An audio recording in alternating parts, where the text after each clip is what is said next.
It was hot enough to burn, and the air wasn't moving at all, but a thundercloud was keeping the patio shaded winter dark. On account of the strange feeling in the world, the customers out there weren't talking much. It was the kind of weather that my mom used to call ominous. She'd put up spare crosses to keep away bad spirits, and it made me and my brother feel better. We didn't have any relics at Cooper's, though, because Cooper always said bar-goers wouldn't like it. They didn't want to be reminded of religion while they were getting trashed and trying to get some. Made sense, sure. I still wish I had some sort of comfort as I took my day's first roundabout through the building. Cooper's had been active in the 20s as a speakeasy and had been expanded many times until now it was a gigantic mess of a building. The trip to the bathrooms alone had newcomers confused. They'd go back from the bar area and find a little dining room, back some more, and find a half-exposed patio, back past that, and there's narrow steps down to a crappy basement drinking area. If they take a left past those stairs, they hit one of the building's exits. If they turn around, the bathroom doors are in the wall behind them, same color as the surrounding wood.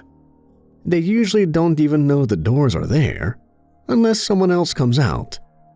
And that was just half the first floor. The place had 2 basement levels, 4 floors, and a small fenced area on the roof. It was a mansion of a bar, and Cooper treated it that way. He was there getting drunk and giving away free drinks every single night. It was his own personal party every day of the week. Us? We were just buzzkills at his party. Nobody wants to think about paying the help while the party's still on, but his party never ended, so he was always pissy and annoyed that he had to give money to these people in his mansion. There were random screaming fits, and lots of excuses to dock pay, but that stuff was still better than my last job. No, the thing that got me was his need to test us. He'd leave some random mess somewhere in the Maisie bar at the start of the day, and later he'd ask us if we did our roundabouts right. We'd say yes, of course, and he'd say, well then, let's check upstairs. And we'd know we were boned right from the start. He'd make a big speech on the way up the steps about trusting us and appreciating our help. And then, what's this? I left this mess here to test you and it's not cleaned up. I thought you said you did your roundabout, right? And then it was half an hour of red-faced screaming while we stood in place with a dead expression. One frown, one tear, or one word would get you fired. We'd all seen it. So I was hot-faced when I found it. I didn't say anything, because the quiet outside had snuck in somehow and kept everything in the building whispery and weird. I felt that Cooper would hear even the slightest mutter, so I just cleaned it up without a word. He didn't say anything that day, though. He didn't ask about my roundabout. The weather was exactly the same next day. A little hotter and quieter, if anything. Just really damn nervous weather. We took orders in hushed tones, and the customers spoke like they were in church during a sermon. I found it again, in the same place. The 4th floor was smaller than the others, one big room really, which topped the mansion, and it was usually only available for reserved events. A few too small windows showed out onto dark gray skies, making me feel uncomfortably visible to the unhappy air out there, but the big room was otherwise usually pretty nice. There was nothing up there but brick walls, hardwood floors, a small bar in one corner, and a whole lot of tables and chairs.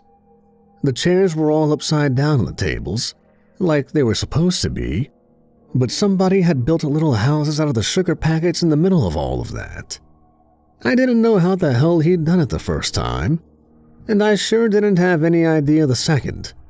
To even get to the sugar packets, I had to carefully pull down a bunch of the chairs at each table, and putting the chairs back on would surely have knocked down the little structures. It was as impressive as it was strange. And the whole silent time I was fixing it, I felt like he was looking over my shoulder from somewhere. But there was only one narrow, dark gray skied window behind me. Just as I was done, something creaked somewhere, and I hurried the hell out. Weird thing was, Cooper didn't say anything about my roundabout that day either. My next shift, it was still quiet and dark out, and painfully hot. That time, he finally questioned my rounds, and I told him I'd found his little trick a third time and decided not to fix it. Not in so many words, of course. He said he didn't know what I was talking about, so I took him up to the 4th floor. I'd seen the little sugar packet buildings not 2 hours before, but now the big room was totally different. Chairs had been stacked into big regular pillars in the middle of the room, and the tables were all on their sides in hexagon shapes. Cooper was pissed, and he told me to clean it up or I wouldn't get paid for that day. I didn't know if that was legal, but I had no choice really. Confused and angry, I spent an hour setting tables back and upending chairs right. Who had even been up here? I'd just been in there 2 or 3 hours before, and I hadn't seen anyone have enough time to do all of that. Just as I put the last chair up on one of the tables and wiped sweat away from my forehead, I felt like somebody was watching me again. This time, I stared at the dark skies out of one of the narrow windows with the feeling that I would see somebody out there in the shifting clouds. Somebody who was watching me from really far away. The longer I stared, the more creeping little needles climbed up my spine, and I eventually had to break and run downstairs. When the 4th floor tables and chairs were rearranged again the next day, Cooper called me at home to bitch me out. All I could do was remind him that he'd seen me fix them and leave, and I hadn't been back since. That shifted his anger towards someone else, a prankster that he swore he was going to catch.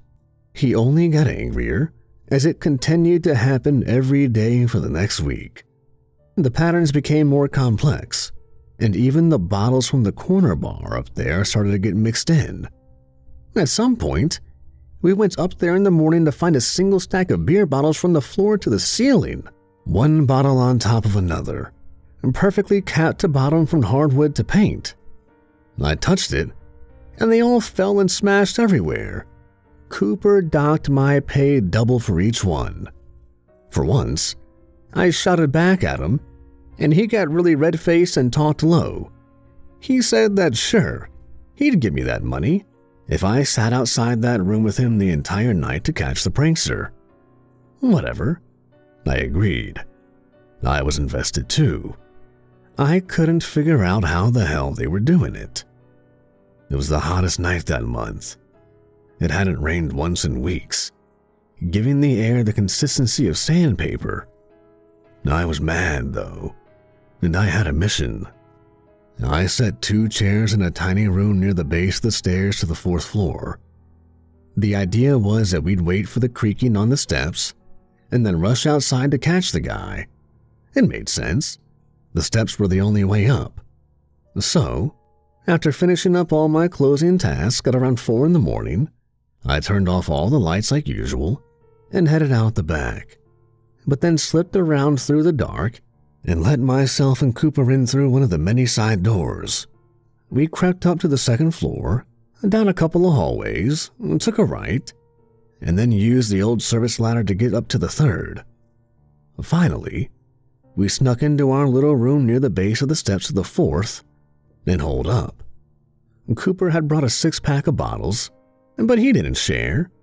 He simply sat in the dark, drinking and fuming. Even though I couldn't see him, I knew how red-faced he must have been. It was how he always got, and I imagined he might beat this poor trickster kid to death if we actually caught him.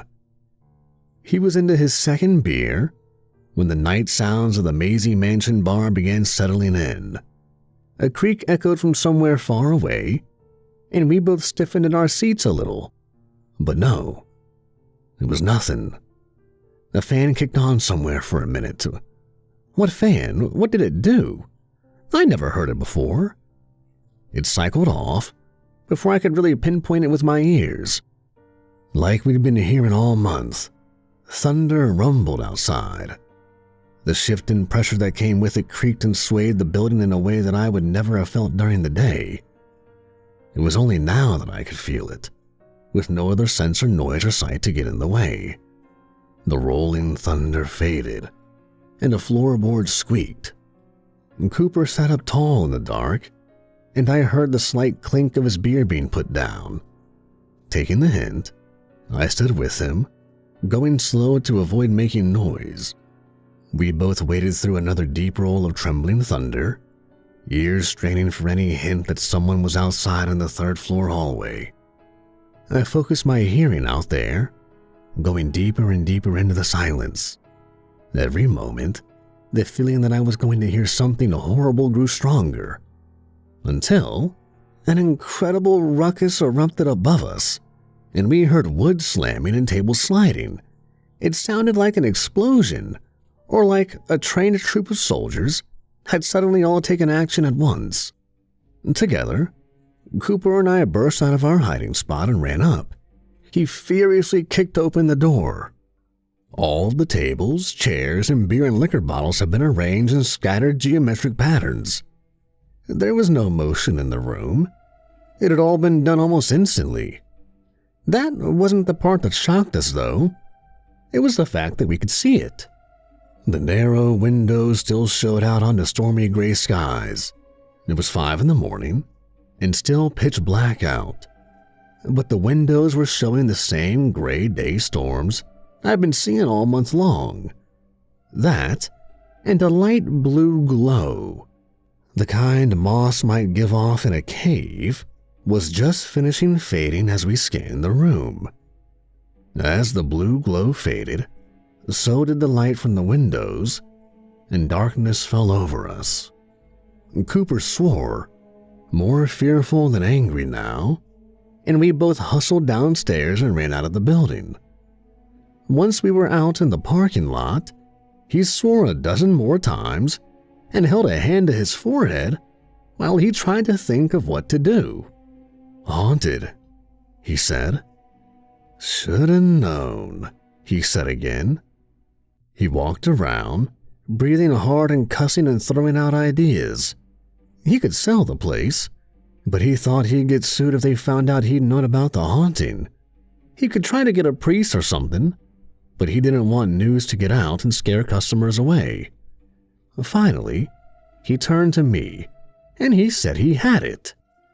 Instead of coming in to work, I would go to the library and research the place's past or something. Do like an investigation, like in the movies. I wasn't having it. He said he'd dock my pay again. I threatened to quit rather than deal with a damn ghost. He stood a little taller and then said he'd sue me for stealing things if I didn't do it. I hadn't stolen anything, but he and I both knew that, and that didn't matter. So, pissed as hell, I went to the library the next day instead of the bar. I had no idea what I was doing, but I knew in movies they always went and looked at old newspaper articles, so I did that. The place had a terrible history, but wasn't that going to be the case for a building over 100 years old? Someone had gotten shot there during the Prohibition. A guy had died there of a heart attack in the 30s. Someone had fallen off the little roof area in the 40s before they'd had fences up there. And there were a lot of cases of workers going missing after complaining about working conditions and managerial theft. That last one concerned me. I'd always put up with Cooper's crap, but others hadn't. His family had owned the place since the beginning, and I'd heard stories of his grandfather's rather harsh take on his servants. His dad, too, had been a hard ass. I guess Cooper was just a part of a family line of assholes who thought they owned you because you worked for them. And what was I doing? Running around like his personal assistant for jack all? He didn't even pay me. The more I made in tips, the less the establishment had to pay me in wages by law. For the last 2 years, while we had a complete turnover in staff every 3 months, I'd stuck around. For that, I'd gotten a consistent paycheck of $0 twice a month. And if the orders got messed up, if customers changed their mind, or if I got something wrong, it came out of my pay. I was basically paying this bastard to work at his bar. Meanwhile, he partied it up every night, acting like the world's biggest hero. The more I thought about it, the angrier I got. And not just for me. A century of people like me had made the Cooper family rich. It was no wonder his damn place was haunted. Somebody up there was clamoring for attention. Even better, Cooper kept me on secret figuring out the ghost duty for the next 2 weeks. As the heat and quiet deepened into the Flapjack's face downside to hell itself, everyone else sweated and cooked in their seats, but I kept inside and studied the 4th floor. The pattern began to make sense. There was a timing to it, and a strong connection to the weather. The effect, too, was getting more elaborate. It was as if the murmur that had begun with sugar packets had now turned into shouting with splintered wood. That last day, the tables themselves had been disassembled and carved into something new. Shapes that vaguely resembled bones, with intricate random patterns carved upon them. I picked up one of the 5-foot-long carvings and stared at it for a good hour, trying to figure out what these tormented spirits were asking for. The walls were wet, and I realized that liquid from inside the still-sealed liquor bottles had been splattered into spirals, circles, and lines. Annoyed at what would end up being yet another dock in my pay, I moved the remaining tables, chairs, and bottles out of the room, and then spent 2 hours scrubbing the walls dry. That last day, the weather had become oppressive to the point of torture. The air was thick and hard to breathe, and the sky was pitch black at noon. The thick thunder clouds that had begun gathering for the entire summer sat overhead, glaring down angrily. And people were scared, but in a muted kind of way they couldn't share. Attendance was up, but only so customers could drink themselves into oblivion. And then the dishwashing machine broke. Cooper came in and announced the staff would all be staying late to wash dishes by hand. Unpaid, of course. I heard this and pulled him aside. You see, I didn't really think anything bad would happen, but I did want to scare some human decency into him. I knew the high upper room would be doing its thing in about 2 minutes, so I told him I'd solve the problem. In fact, in this bit of genius I made up on the spot, something else weird had started happening. The wooden tables and chairs, instead of being rearranged, had started turning into gold. His eyes lit up something devilish, but he slapped me on the back and told me he'd give me a 10-cent raise if it were true. For my hard work that summer, he'd said. And because, damn it, he just liked me as a person. As long as I wasn't kidding him about the gold thing, of course. Thanking him profusely, I walked him on up, smiled at him at the top of the 4th floor stairs, and then let him go first. I closed the door behind him and hurried down to the kitchen to wait among my coworkers. It didn't take long. Cooper's blood-curdling scream echoed out through his mazy mansion bar loud enough to be heard by customers and staff alike. None of us moved. At that moment, the 2-months-long build-up finally broke. A tremendous blast of thunder shook the building, and rain started blasting down with torrential force outside. A long-time regular stood up, his eyes concerned. and one of our bartenders finally started moving. We followed our impromptu leader up the first flight of stairs, still hearing Cooper scream sporadically through the rain and thunder. Silence fell halfway up the second flight, and we crept along the dim third floor with a sense of dread. I was worried too, because I'd only meant to scare him, and those screams had been far deeper than just fear. We stepped up the last set of stairs, one creaking board at a time, and all hesitated outside the door. No sound came from inside, at least none that we could hear over the gusting rain.